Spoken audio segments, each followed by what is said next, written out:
इस दुनिया में आज भी ऐसा लोग है, क्योंकि किसी को लिए अपना किडनी देना ये कोई छोटा बात नहीं है भाई, बड़ा बात है।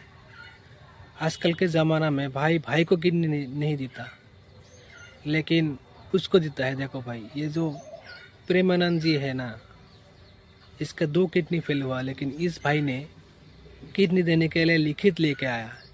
इस वीडियो को देखो आप। ये है मोहम्मद आरिफ और प्रेमानंद जी को यह अपना किडनी देने को तैयार है।